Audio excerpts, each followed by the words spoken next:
Bienvenue sur les cours de Jean-Phi pour cette seconde leçon de topologie générale consacrée aux suites, la continuité, compacité, connexité. Ensuite, on aura des chapitres consacrés aux espaces métriques, aux espaces vectoriels normés, etc. Limite de suite, Eθ est un espace topologique xn une suite de E, on dit que xn tend vers A un élément de E, et on note comme ça, c'est pour tout V appartenant à V de A.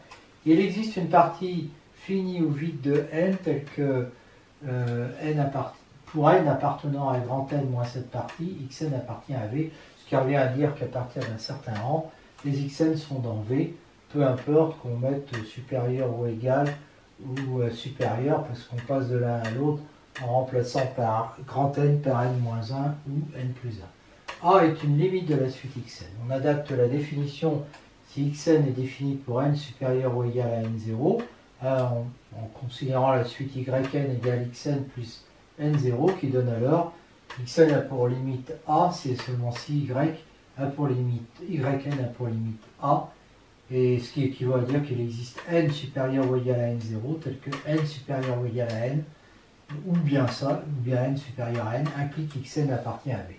Si Eθ est séparé et que la suite xn admet une limite, alors il y a unicité de cette limite.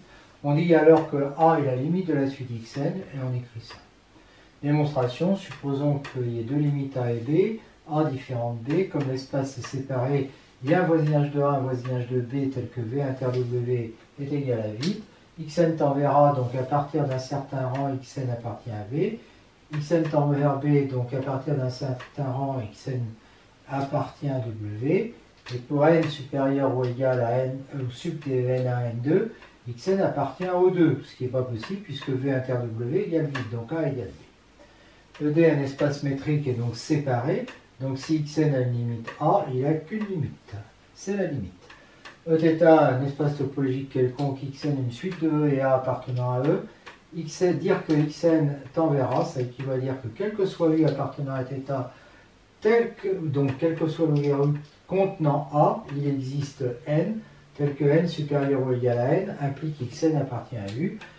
Dans ce sens-là, c'est évident, parce que U appartient à θ et contient A, ça veut dire que U est un voisinage de A, donc c'est bon. Et dans le sens inverse, soit V appartenant à V de A, alors il existe U appartenant à θ, tel que A appartient à U inclus dans V, mais comme il existe n appartenant à n, tel que n supérieur ou égal à n, implique xn appartient à U, alors xn appartiendra à V, puisque U est inclus dans V, et c'est gagné. Eθ est un espace topologique séparé, A une partie de E, AN une suite de A appartient à E et AN tend vers A.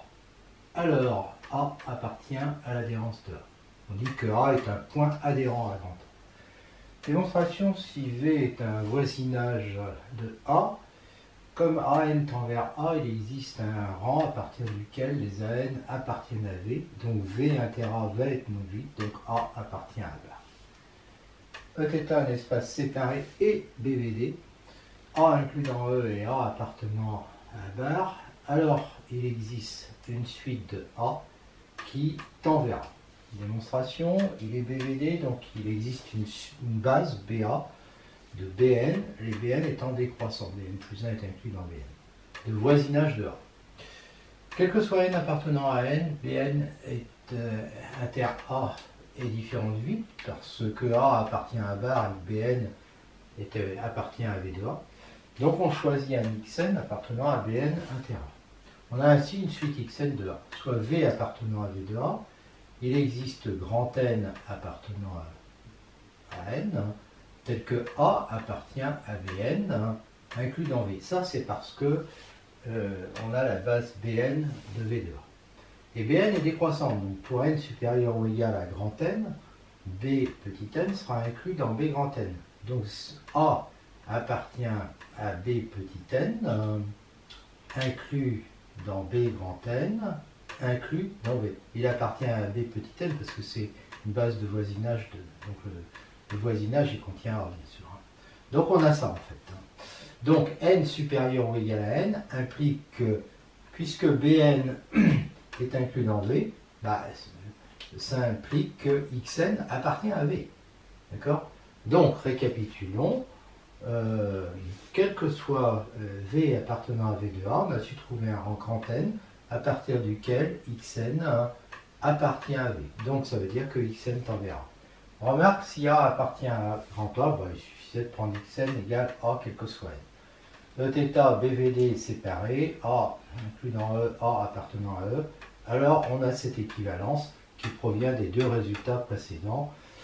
C'est vrai aussi si dans un espace métrique, puisqu'un espace métrique est BVD est séparé. Conséquence, dans l'espace topologique θ, avec une suite, alors pas conséquence mais convergence, pardon. J'écris vraiment mal. Hein. Dans Eθ, une suite xn qui a une limite A, donc comme ça, est dite convergente vers A. Eθ, c'est du vocabulaire.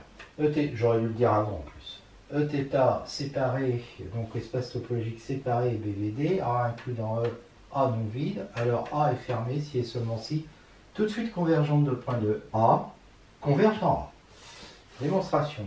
Alors, on suppose là que A est fermé, donc A bar est égal à A. Si xn est une suite de A et si xn converge vers A, on sait que A appartient à A bar. Mais ici, A bar est égal à A, donc A appartient à grand A. Réciproquement, supposons que A appartienne à A bar. Il existe une suite qui converge vers A. D'accord ? Mais, d'après les hypothèses, cette suite qui converge vers A, puisque c'est une suite de grand A, elle converge dans grand A. Donc, ça veut dire que petit a appartient à grand A. Donc, à chaque fois que petit a appartient à l'adhérence de A, il appartient à A.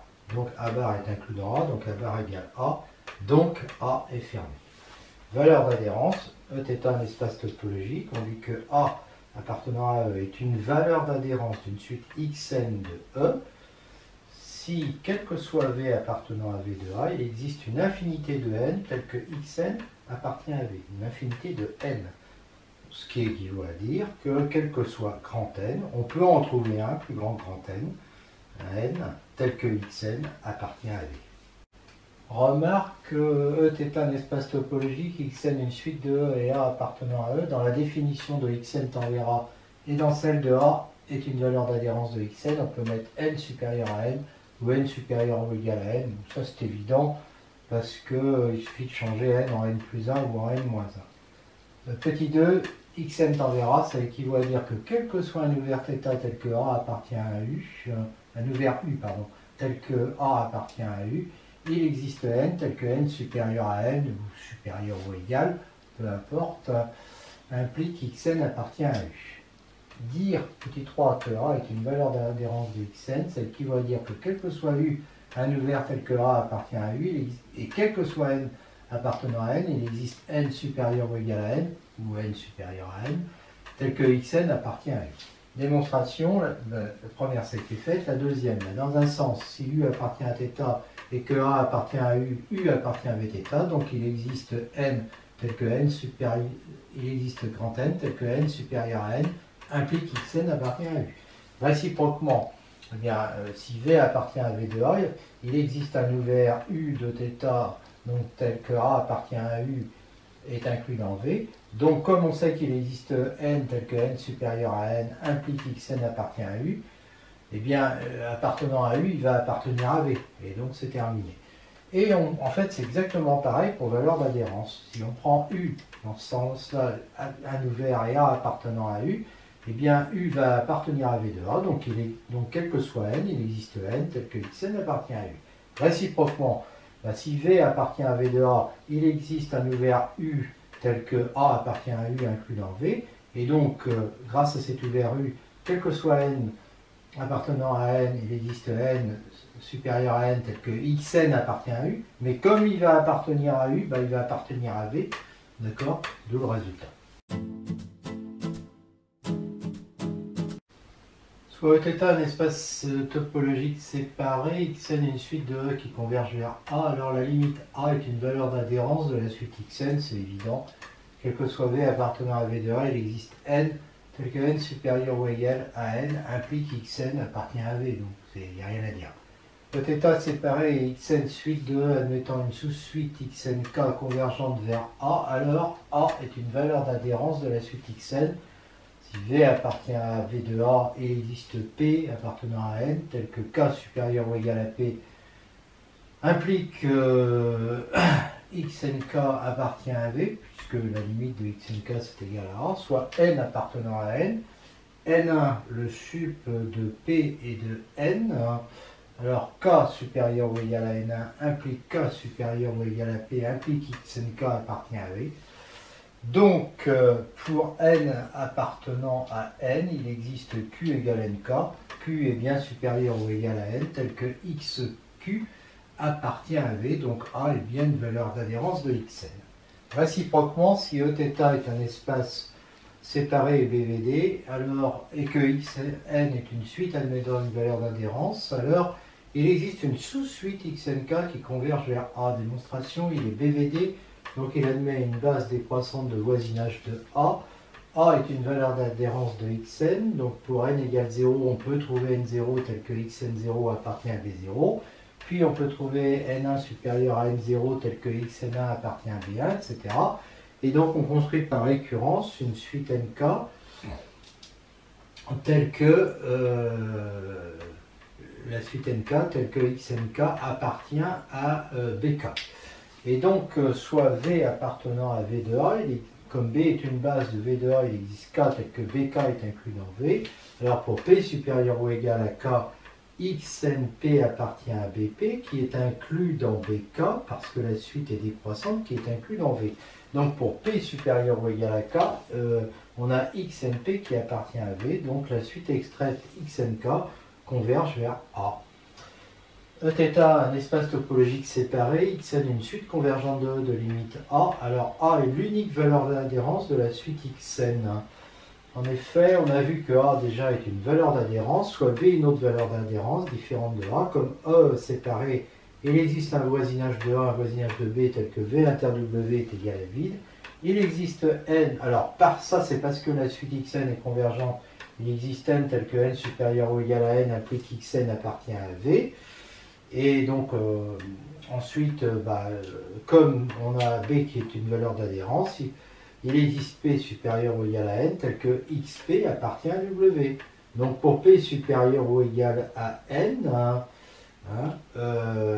donc comme P est supérieur ou égal à N, XP appartient à V. Voilà. Donc en fait, XP il appartient à V et à W, ce qui est impossible. Donc on a mal supposé, et donc B est égal à A, unicité. La réciproque est fausse dans R, la suite xn définie comme ça a une unique valeur d'adhérence qui n'est pas convergente. En effet, alors ça nous donne ça, cette suite, je vous laisse vérifier.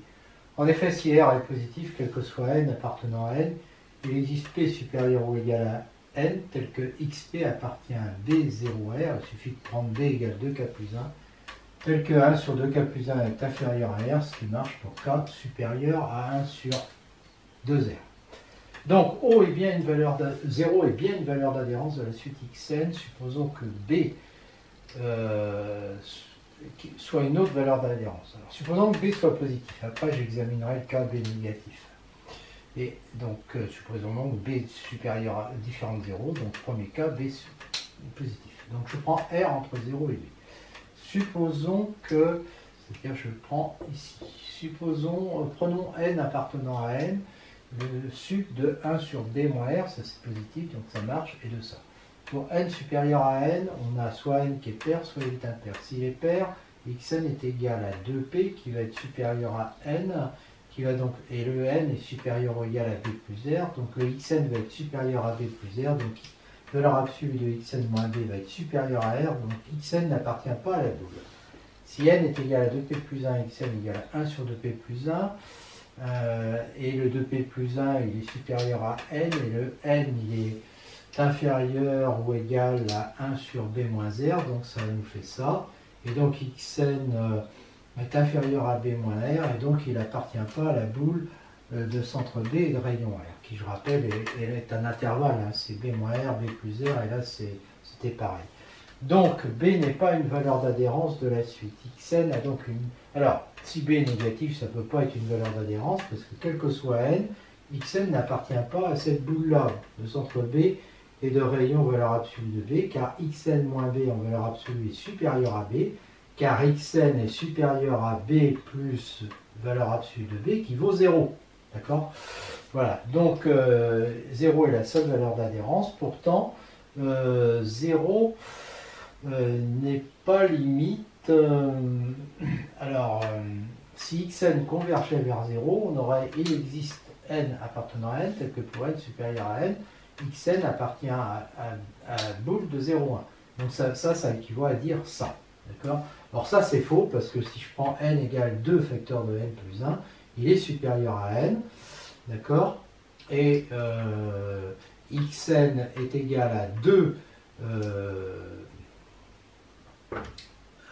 facteurs de n plus 1, et évidemment ça c'est supérieur ou égal à 2, donc c'est supérieur à 1.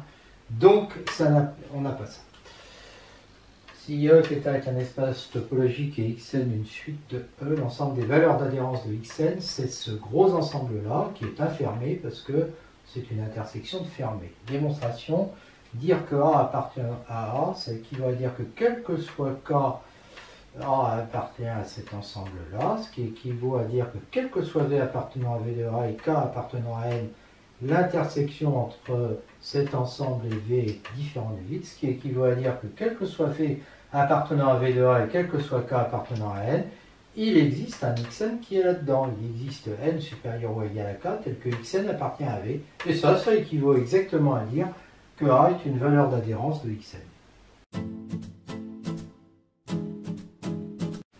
Limite dans un espace métrique D, soit xn une suite de E, A appartenant à E, petit 1, xn tend vers A, si et seulement si, quel que soit epsilon positif, il existe n appartenant à n, tel que n supérieur ou égal à grand N implique xn appartient à la boule ouverte de centre A et de rayon epsilon, ce qui se traduit par d de axn inférieur à epsilon, et si on a un espace vectoriel normé, ça se traduit par norme de xn-1 inférieur à epsilon. Et la deuxième, A, valeur d'adhérence de xn, équivaut à quel que soit epsilon positif et quel que soit n appartenant à n, il existe xn appartenant à la boule de centre A et de rayon epsilon. Bon, démonstration du petit 1, dans ce sens-là, c'est évident parce que la boule appartient au voisinage de A, est un voisinage de A, et dans l'autre sens, on prend V appartenant à V de A, on sait qu'il y a une boule qui est incluse dans V, et pour cette boule, il existe n tel que n supérieur ou égal à n implique que xn appartient à la boule, et du coup, comme la boule est incluse dans V, xn appartient à V. Et pour l'autre, c'est exactement pareil, c'est-à-dire dans ce sens-là, c'est bon, et dans l'autre sens, il existe aussi une boule, et donc quel que soit n, il existe petit n, supérieur ou égal à n, tel que xn appartient à cette boule, et du coup xn appartient à V. L'espace métrique, donc ce qu'on va dire là est vrai en particulier si E est un espace vectoriel normé, comme E est séparé BVD, les suites de E qui sont convergentes ont une unique limite A, unique valeur, et A est l'unique valeur d'adhérence de la suite. Si A est différent du vide et que A est inclus dans E, A et dire que A est adhérent à A, qu'un point A est adhérent à A, ça signifie qu'il existe une suite xn de A telle que xn tend vers A. Petit 3, A, donc j'aurais pu mettre ici que A appartenait à E. A est une valeur d'adhérence d'une suite xn si et seulement si il existe une sous-suite xnk qui converge vers A. Voilà, tout ça, ça a déjà été démontré pour les BVD séparés, ce qui est le cas des métriques, et donc en particulier des EVN. Dans R ou C, que j'appelle K, si xn est une suite de K et A appartenant à K, xn tend vers A, ça équivaut à dire que quel que soit epsilon positif, il existe n tel que n supérieur ou égal à n, implique xn moins A en valeur absolue ou en module inférieur à epsilon, et A, valeur d'adhérence de xn, ça équivaut à dire que quel que soit epsilon positif, quel que soit grand N appartenant à n, il existe petit n supérieur ou égal à n, tel que valeur absolue ou module de xn-a est inférieur à epsilon. Exemple dans R, avec xn égale moins 1 puissance n, n appartenant à n, c'est une suite qui a exactement deux valeurs d'adhérence, qui sont moins 1 et 1. x de n est égal à 1, quel que soit epsilon positif n supérieur ou égal à n égale 0, on prend grand n égale 0. À ce moment-là, on a une valeur absolue de x2n moins 1, ça fait 1 moins 1, fait 0 qui est inférieur à epsilon. Et si on prend cette sous-suite-là, toujours pareil, valeur absolue de x2n plus 1 moins 1, c'est-à-dire plus 1, ça fera moins 1 plus 1 égale 0 inférieur à epsilon. D'où on voit que les deux sous-suites convergent respectivement vers 1 et vers moins 1, qui sont donc des valeurs d'adhérence. Si A est une autre valeur d'adhérence, donc différent de 1 et de moins 1, ben soit valeur absolue de A est inférieure à 1, soit valeur absolue de A est supérieure à 1. Dans ce cas-là, on prend epsilon compris entre 0 et 1 moins valeur absolue de A. À ce moment-là, quel que soit n appartenant à n, valeur absolue de xn, c'est l'inégalité triangulaire. Donc celle-là va être supérieure ou égale à valeur absolue de xn qui vaut 1, que ça vaut toujours 1, valeur absolue de xn, moins a, moins valeur absolue de a, mais donc ça c'est supérieur à epsilon. Et si valeur absolue de a est supérieure à 1, on prend epsilon entre 0 et valeur absolue de a moins 1, quel que soit n appartenant à n, valeur absolue de a est inférieure ou égale à valeur absolue de xn moins a plus valeur absolue de xn, donc valeur absolue de xn moins 1 va être supérieure ou égale à valeur absolue de a moins 1 qui est supérieure à epsilon. Donc en fait, on n'aura jamais valeur absolue de xn moins a inférieure à epsilon, ni dans ce cas-là, ni dans ce cas-là. Donc dans les deux cas, a n'est pas une valeur d'adhérence. Continuité en un point, on a deux espaces topologiques, une fonction f de 1 vers 2, on dit qu'elle est continue en A. Si quel que soit V voisinage de f de A, il existe W voisinage de A, tel que f de W est inclus dans V. Ça équivaut à dire que quel que soit V voisinage de f de A, f-1 de V appartient à V de A, ce qui peut s'écrire f-1 de V de f de A est inclus dans V de A. Pourquoi est-ce que ça s'écrit ça? Parce que, voilà, f-1 de V, V c'est un voisinage de f de A, d'accord? Et donc on obtient un voisinage de A. Ça équivaut à dire que quel que soit U2 appartenant à θ2, vérifiant f de A appartenant à U2, il existe U1 appartenant à θ1 vérifiant A appartenant à U1, tel que f de U1 est inclus dans U2. 1 implique 2. Donc 1 implique 2, je prends V appartenant à V de f de A, et bien je sais qu'il existe W appartenant à V de A, tel que f de W est inclus dans V. Donc W est inclus dans f-1 de V, d'accord? Mais comme W est un voisinage de A, f-1 de V va en être 1, d'accord? Ah ben, c'en est bon, c'est bon, ça implique 2. Réciproquement, eh bien réciproquement, donc je prends V appartenant à V de f de A, d'accord? Et je sais que W égale f-1 de V appartient à V de A, alors f de W, ben, c'est inclus dans V, et donc j'ai ça. 1 implique 3, bah, U2, je prends U2 appartenant à θ2, vérifiant f de A appartient à U2, donc c'est un voisinage de f de A, donc il existe V voisinage de A tel que f de V est inclus en U2, mais V est un voisinage de A, donc il existe U1 ouvert tel que A appartient à U1 inclus dans V, et à ce moment-là, f de U1 va être inclus dans f de V, qui va être inclus dans U2, donc c'est terminé. 3 implique 1, soit V, un voisinage de f de A, il existe U2 appartenant à θ2, vérifiant f de A appartenant à U2 inclus dans V, puisque c'est un voisinage de f de A. Donc il existe U1 appartenant à θ1 tel que A appartient à U1 et f de U1 inclus dans U2. Ben, il suffit de prendre maintenant W égale U1. C'est bien un voisinage de A puisque A appartient à cet ouvert-là. Et j'ai bien f de W qui est inclus dans V. Donc on obtient. Avec des espaces métriques, ce que ça devient, ben, f continue en A si et seulement si, quel que soit epsilon positif, il existe nu positif, tel que D1 de AX inférieur à nu implique D2 de f de A f de x inférieur à epsilon. Et ça s'écrit avec des espaces vectoriels normés.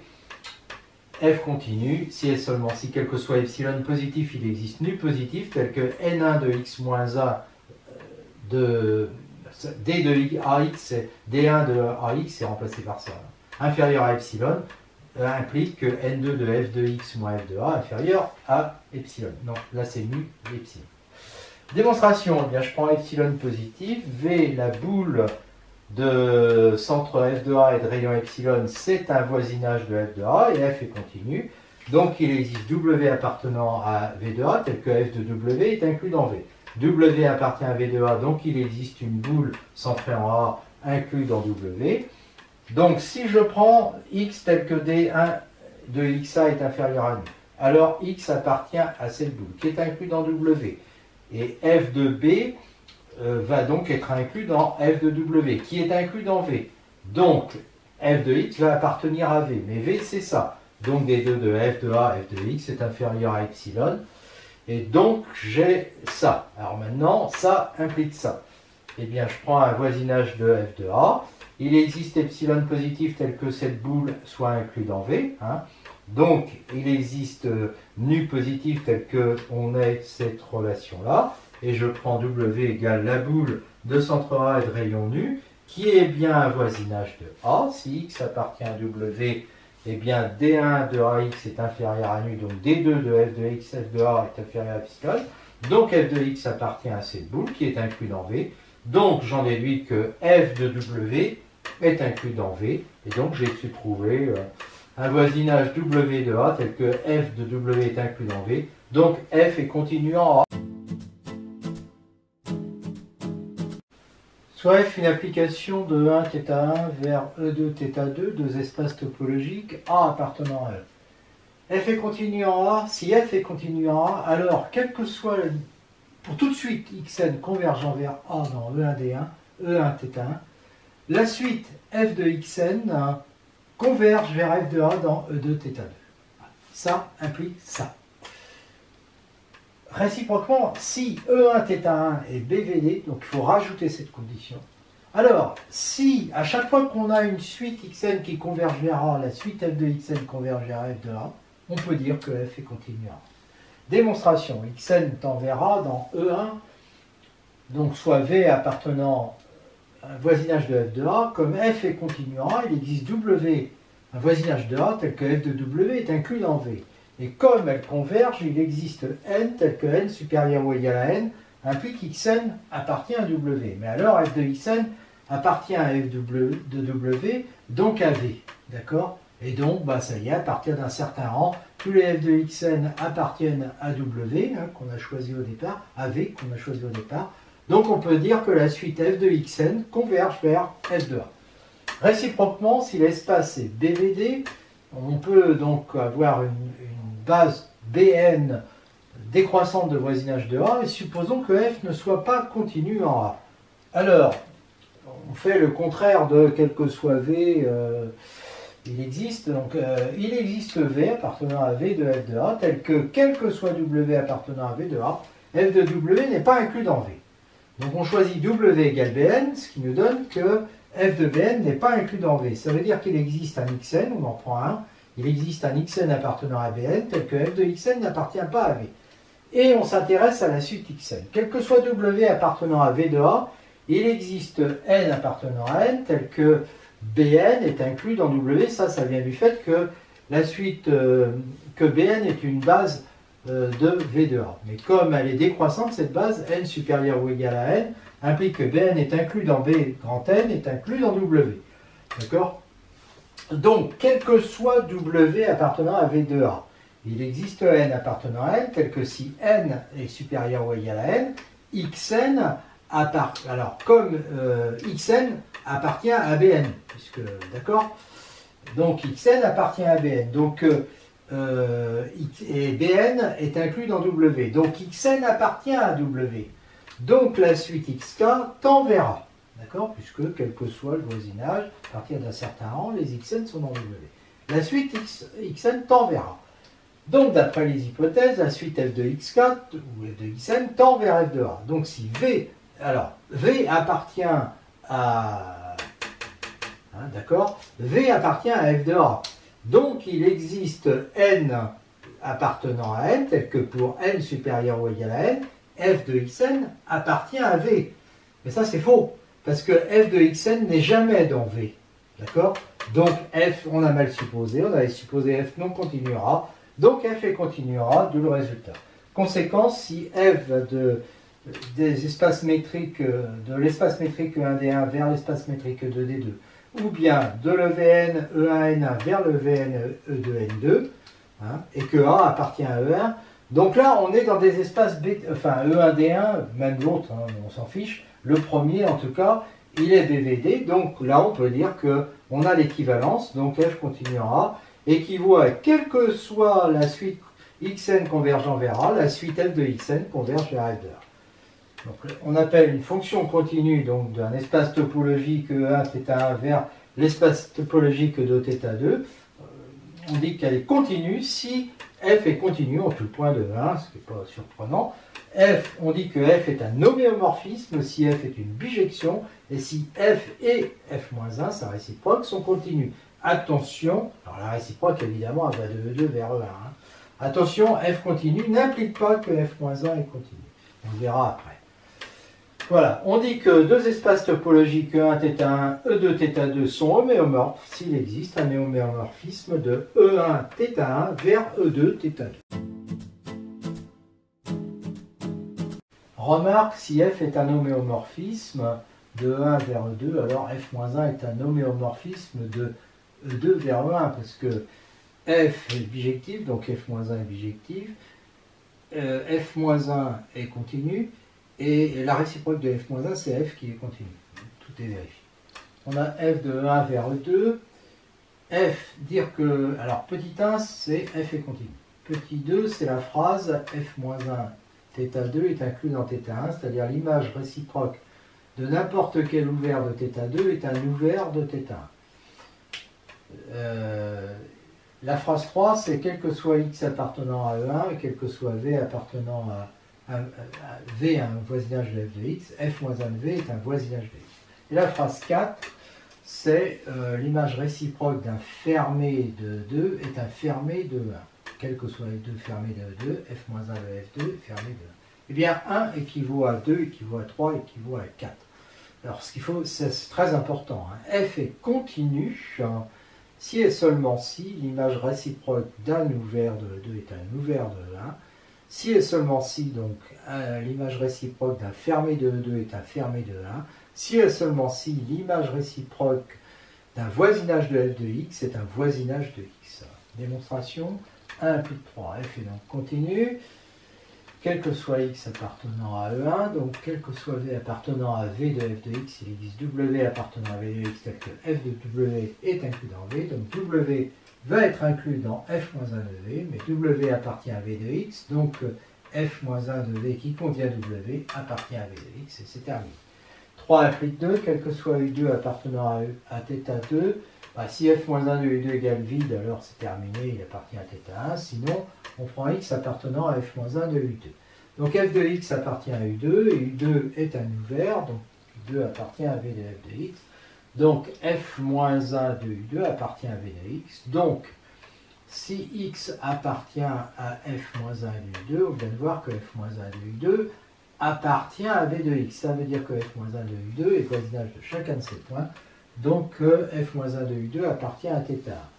2 implique 1. Si x appartient à E1 et u2 appartient à θ2 avec f de x appartenant à u2, alors u2 appartient à θ2. Implique, U2 appartient à θ2, implique que U1 est égal à f-1 de U2, puisqu'on a supposé 2. U1 égale f-1 de U2 appartient à θ1, pardon. Donc f de x, mais f de x appartient à U2. D'accord? F de x appartient à U2. Donc x appartient à f-1 de U2, c'est-à-dire à U1. J'ai donc f de U1 qui est inclus dans U2. Donc f est continu en x, quel que soit x appartenant à E1. Oui, parce qu'en fait, j'ai démontré quoi? J'ai démontré que quel que soit un ouvert U2 qui contient f de x, eh bien, j'ai pu trouver un ouvert U1 qui contient x, d'accord, tel que f de U1 est inclus dans U2. Donc f est bien continu en x, ceci quel que soit x appartenant à 1, donc f est continu. Et donc là, j'ai démontré que 1 équivaut à 2 équivaut à 3. Maintenant, je démontre que 4 équivaut à 2 équivaut à 4, et donc on aura toutes les équivalences. Si f2 appartient à f2, je pose u2 égale le complémentaire de f2, il appartient à θ2, f-1 de f2, c'est l'ensemble des x tels que f de x appartient à f2. Donc c'est l'ensemble des x tels que f de x n'appartient pas à u2. Donc c'est le complémentaire de f-1 de u2. D'accord? Et donc ça, comme ça, c'est un ouvert. Ça appartient à un fermé. C'est un fermé. Donc f-1 d'un fermé est un fermé. C'est la même démonstration pour 4 implique 2. C'est-à-dire si je prends u2 appartenant à θ2, je pose f2 égale le complémentaire de u2. Donc il appartient à f2.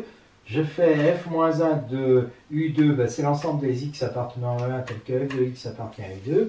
Donc l'ensemble des x appartenant à 1 tel que f de x n'appartient pas à f2. Donc c'est le complémentaire de f-1 de f2. Et comme f-1 de f2 c'est un fermé, ça c'est un ouvert. Donc c'est gagné. E1, alors f de E1 vers E2, G de E2 vers E3, A appartenant à E1. Si f est continu en A et G en f de A, alors G rond f est continu en A. Si f et g sont continus, alors g rond f est continu. Bon, bah, si v est un voisinage de g rond f de A, comme g est continu en f de A, il existe w, un voisinage de f de A, tel que f de w est inclus dans v. Mais comme w est un voisinage de f de A, et que f est continu en A, il existe w', un voisinage de A, tel que f de w' est inclus dans w. Donc g de f de w' va être inclus dans g de w, qui est inclus dans v. Donc g rond f de w' est inclus dans v. Donc ça prouve que g rond f est continu en A. Et puis le 2, bah, puisque f et g sont continus, bah, ça veut dire que quel que soit A appartenant à E1, f est continu en A et g est continu en f de A. Donc g rond f est continu en A, quel que soit A appartenant à E1. Donc g rond f est continu. Remarque, nous réétudierons la continuité dans les espaces vectoriels normés. Et à cette occasion, nous verrons que toutes les normes sur R puissance n sont équivalentes, c'est-à-dire associées à la même topologie qui sera celle de la topologie produit.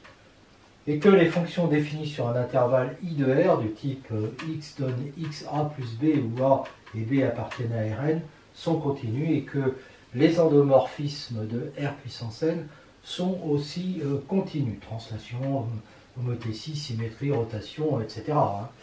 Et que les automorphismes de R puissance n, donc les isométries en font partie, sont des homéomorphismes de Rn unité de sa topologie vers lui-même.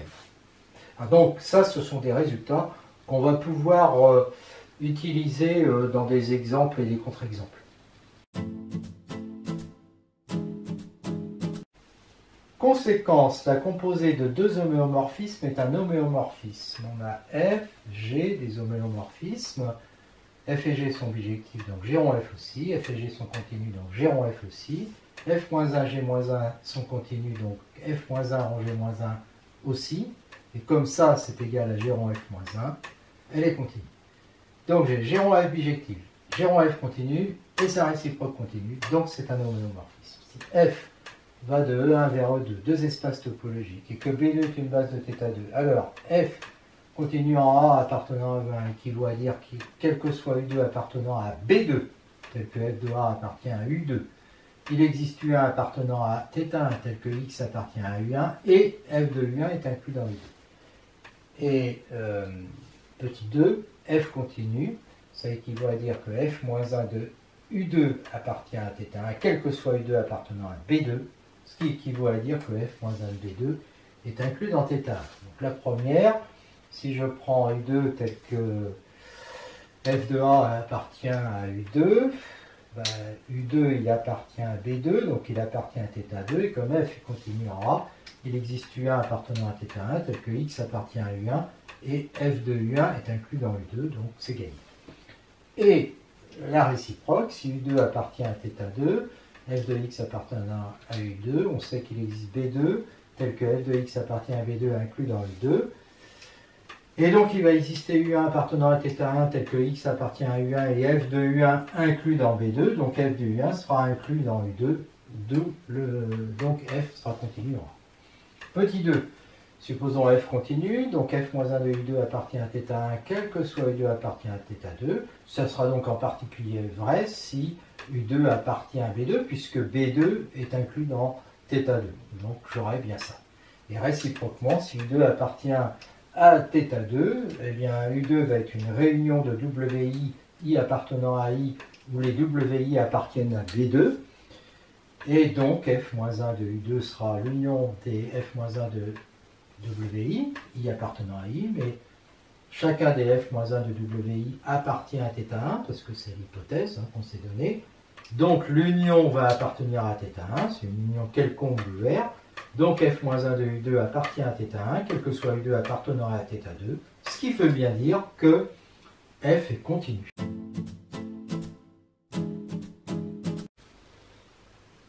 On va s'intéresser maintenant, mais rapidement, à des cas, à des pathologies, j'allais dire, de continuité. Première remarque, sur l'espace d'arrivée, on va mettre la topologie grossière. Peu importe la topologie sur l'espace de départ, et on prend une fonction quelconque. Eh bien, f est forcément continu. Démonstration, il y a deux ouverts dans cette topologie, c'est vide et E'. f-1 de vide égale vide, qui est bien un ouvert de θ, et f-1 de E' égale E, qui est aussi un ouvert de θ. D'accord? Donc, la fonction est bien continue, parce que l'image réciproque de n'importe quel ouvert est un ouvert. C'est le cas, par exemple, si je prends R muni de sa topologie classique, puis là, je munis R de la topologie grossière. Et je prends la fonction qui à x associe 0, si x est inférieur à 0, et 1 si x est supérieur ou égal à 0. Va être continu.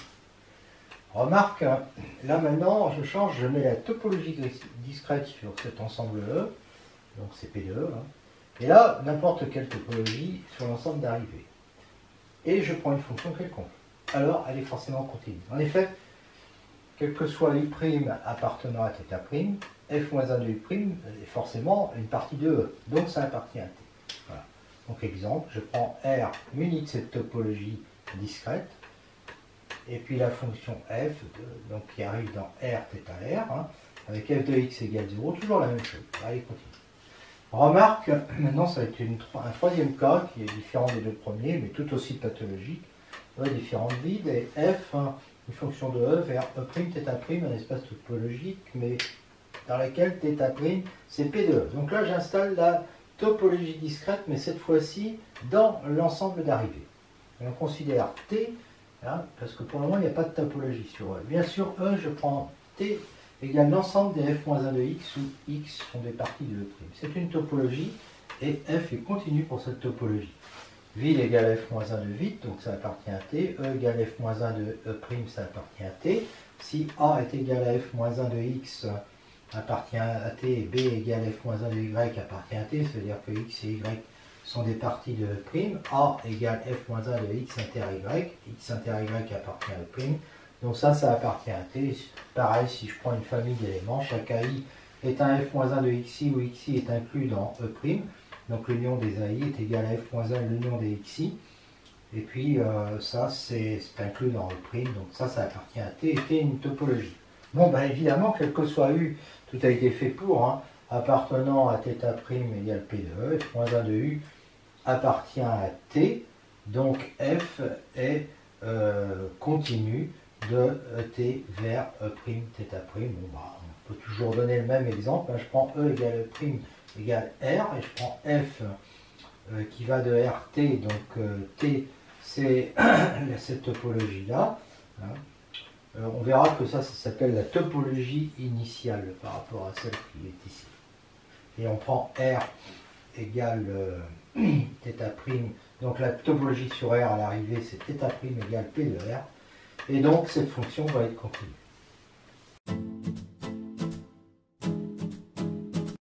On suppose que FG sont deux applications de l'espace E1 θ1 supposé être à base de voisinage dénombrable et séparé, vers l'espace topologique E2 c'est θ2 séparé. Et on suppose que F et G sont continus, qu'il existe A inclus dans E1, tel que l'adhérence de A est égale à E1. Alors, si F et G coïncident sur A, alors elles coïncident sur E1. Démonstration.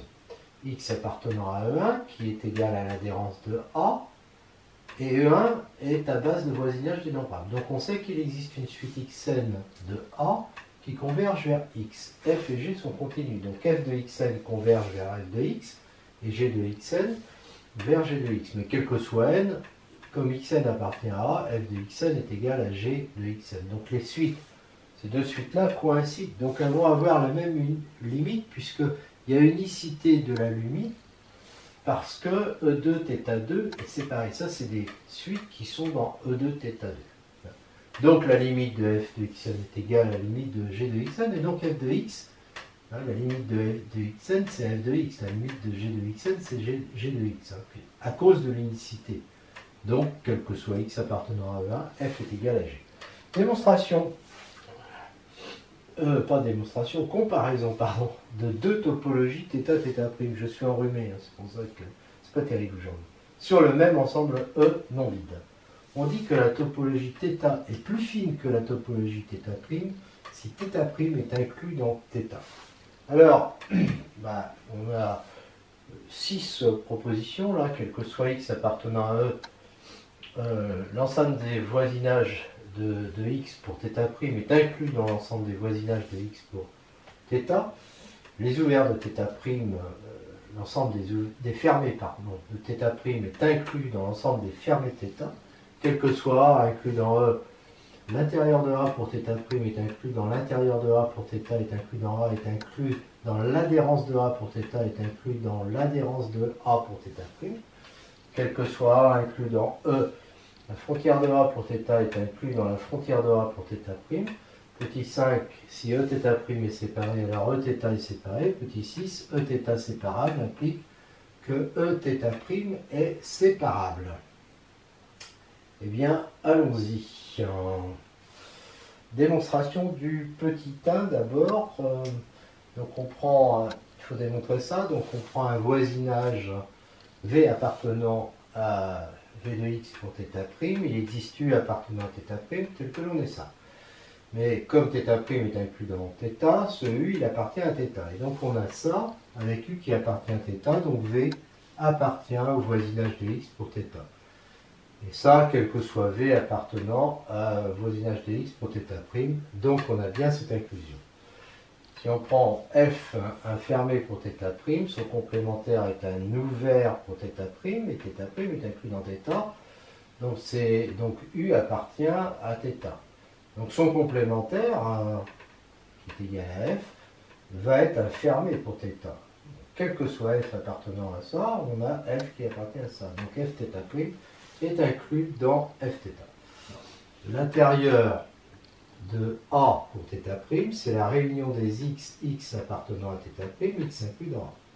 Donc ça va être inclus dans la réunion des x appartenant à θ, x inclus dans A, parce que θ' tout simplement est inclus dans θ. Et là j'ai mis A, c'est pas A, mais c'est bien θ. Donc cet intérieur-là, ça c'est quoi? C'est l'intérieur pour θ. Hein. Donc on a ça. Bon, alors évidemment, ça c'est toujours vrai. Alors maintenant, si on prend l'adhérence pour θ, c'est l'intersection cette fois-ci des x, où les x sont des fermés pour θ, A, A étant inclus dans x. Alors, ce qu'il faut bien voir, c'est que les fermés de θ' sont inclus dans f de θ. Donc, sont des fermés de θ, voilà. Mais là, ici, il y a moins de x que là. D'accord? À cause de ça. Donc l'intersection ici va être plus grande que celle-là. Donc on a cette inclusion. Et là, évidemment, on reconnaît l'adhérence de A pour θ'. Et donc on a ça, et on a donc toute la suite qu'on avait ici. Voilà. La frontière, c'est l'adhérence privée de l'intérieur. Donc pour θ, ça donne ça, mais on a vu que l'adhérence pour θ est inclus dans l'adhérence pour θ', donc on peut écrire ça. Et puis là, on a vu que l'intérieur pour θ' est inclus dans l'intérieur pour θ. Donc quand on va l'enlever, eh bien, ça va nous donner que ça est inclus dans l'adhérence, ça ne bouge pas pour θ', mais privé de l'adhérence de l'intérieur pour θ'. Et ça fait exactement la frontière pour θ'. Si A est différent de B, donc là je démontre que Eθ' est séparé. Donc il existe un voisinage pour θ', voisinage de A, un voisinage de B pour θ', et VA inter VB est égal à vide. Mais VA va appartenir comme V θ' est inclus dans V θ, on aura ça. Et on aura ça pareil. D'accord? Et ça. Donc le θ, et c'est pareil. Enfin, pour le dernier, bah, il y a A qui est dénombrable, donc, et l'adhérence de A pour θ est égale à E. Mais l'adhérence de A, E c'est l'espace en entier. L'adhérence de A pour θ, elle est inclue dans l'adhérence de A pour θ'O'. Donc si celle-là fait E, bah, l'autre va faire E aussi. Et donc Eθ' est un espace, et là il ne fallait pas dire séparé, mais il fallait dire séparable. J'ai déjà dit qu'il ne fallait pas confondre les deux, et je suis en train d'écrire le compte. Soit E un ensemble non vide, la topologie grossière θ1 est composée de vide et E, est la topologie la moins fine sur E, et elle est moins fine donc que toute autre topologie sur E. Et la topologie discrète est la plus fine sur R, la topologie discrète c'est P de E, elle est plus fine que toute autre topologie sur E. Démonstration évidente, parce que si on prend une topologie, elle vérifie cette inclusion. Donc là, on va trouver la plus fine, et puis là, on va trouver la moins fine. Notation, une relation d'ordre, si θ et θ' sont deux topologies sur E, on note comme ça, pour dire que θ est plus fine que θ'. Alors c'est dangereux, parce qu'en fait, ça signifie que θ' est inclus dans θ. D'accord? C'est une relation d'ordre. Si θ est... Alors, si on prend au sens large, comme ça, parce qu'on a tendance à écrire juste avec supérieur parfois. Bon, voilà, c'est une relation d'ordre, on a ça, puis si on a ça, ben, on a ça et ça, donc ça. Et puis bon, ben, je vous laisse vérifier, hein, si on a ça et ça, ça veut dire qu'on a ça, et donc qu'on a θ seconde inclus dans θ, et donc θ est plus fine que θ seconde. θ1 et θ2, deux topologies sur E non vide, θ1 plus fine que θ2, donc θ2 inclus dans θ1, et AN une suite de E, et bien si A est une valeur d'adhérence de AN pour la topologie θ1, alors c'est une valeur d'adhérence de AN pour la topologie θ2. Et si la limite de AN pour θ1 existe et qu'elle est égale à A, alors elle existe pour la topologie θ2, elle est égale à A évidemment. Démonstration, bon, on a ça, et on sait que ça c'est inclus dans ça. Hein, on l'a démontré avant. Pour chacun de ces termes, si vous voulez, pour chaque truc ici, est inclus dans celui-là. Voilà. Donc l'intersection de tout cela va être inclus dans l'intersection de tout cela. Et donc si A est une valeur d'adhérence, elle appartient à ça, donc elle va appartenir à ça, et donc elle va être valeur d'adhérence pour θ2. Et puis pour l'autre, on va dire que quel que soit V appartenant à un voisinage pour θ2, c'est ça qu'on va démontrer, comme V θ2 est inclus dans V θ1, V va être un voisinage pour θ1. D'accord? Alors, puisque la limite pour θ1 est égale à A, il existe n tel que n supérieur ou égal à n implique AN appartient à V. Donc finalement, quel que soit V appartenant à voisinage pour θ2 de A, il existe n tel que l'on est ça. Donc ça veut bien dire que la limite de AN pour θ2 est égale à A. Voilà. Donc θ1, θ2, deux topos sur E non vide. On va supposer là que θ2 est inclus dans θ1. J'ai oublié de l'écrire. Hein. Et donc θ1 est plus fine que θ2, comme ici. Et f de E vers x. Alors attention, c'est trompeur là. Hein. A appartenant à E, L appartenant à x. La limite f, quand x tend vers A, est égale à L pour θ2. C'est-à-dire qu'il faut inverser en fait par rapport à ce qu'on a vu avant. Hein. Ça implique que la limite f est égale à L pour θ1. D'accord? Et si f est continu pour θ2, alors f va être continu pour θ1. Démonstration, quel que soit V appartenant à V de L, il existe W appartenant à V θ2 de A, puisqu'on a supposé ça pour θ2, tel que f de W est inclus dans V. Le W, comme il appartient à V θ2, il appartient à V θ1. Donc, en fait, quel que soit V, il existe W appartenant à V θ1, tel que f de W est inclus dans V. Donc, la limite est égale à L pour θ1. D'accord? Donc, c'est bien ça qu'on a. Alors, f continu pour θ2, ça veut dire que f-1 de u appartient à θ2, quel que soit u appartenant à θ. Mais comme θ2 est inclus dans θ1, f-1 de u va appartenir à θ1, quel que soit u appartenant à θ. Donc f est continu pour θ1.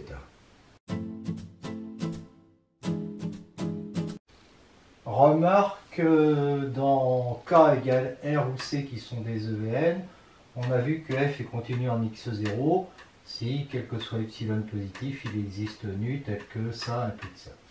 Sur une partie de A, c'est la même chose, hein, mais là il faut que ça soit, on dit que f est continu sur A en x0 appartenant à A si la restriction est continue, ce qui signifie, alors il y a juste une adaptation, il faut mettre que x appartient à A. On retrouve donc la définition de la continuité vue en analyse, donc on va supposer connu toutes les propriétés vues en analyse, on ne va pas refaire de l'analyse ici dans le cours de topologie. Une petite remarque sur les intervalles de ouvert de R, bornés ou non, ils sont tous 2 à 2 homéomorphes. C'est-à-dire tout cela entre eux, tout cela entre eux, tout cela entre eux, et les uns avec les autres. Alors bon, la démonstration, on a un premier homomorphisme entre ces deux-là, une fonction croissante. On a ici la réciproque, un homéomorphisme entre ces deux-là, pareil, c'est le même, un homéomorphisme entre ces deux-là, donc ça c'est entre deux de même nature à chaque fois. Donc ici j'ai mis le tableau de variation, fonction croissante, f-1 est comme ça. Après il suffit de passer de l'un vers l'autre. Alors là, par exemple, on peut passer d'un intervalle comme ça à un intervalle comme ça, en faisant moins x. Donc f-1 égale f. Et on passe d'un intervalle comme ça à un intervalle comme ça, de ce type-là, eh bien, en faisant 1 sur x. Et là aussi, f-1 est égal à f. Du coup, on va pouvoir passer de n'importe quel intervalle comme ça à n'importe quel des deux autres intervalles. Par exemple, celui-là moins l'infini a, on va dire qu'il est homéomorphe à celui-là, qui est homéomorphe à celui-là, qui est homéomorphe à celui-là. D'accord? C'est uniquement de la composition sur les homéomorphismes. Et du coup, comme celui-là est homéomorphe à celui-là, alors pourquoi est-ce qu'il l'est? Parce que celui-là est homéomorphe à celui-là, et que celui-là est homéomorphe à celui-là, et celui-là est homéomorphe à celui-là. Donc en faisant de la composition, on a tous les homéomorphismes souhaités.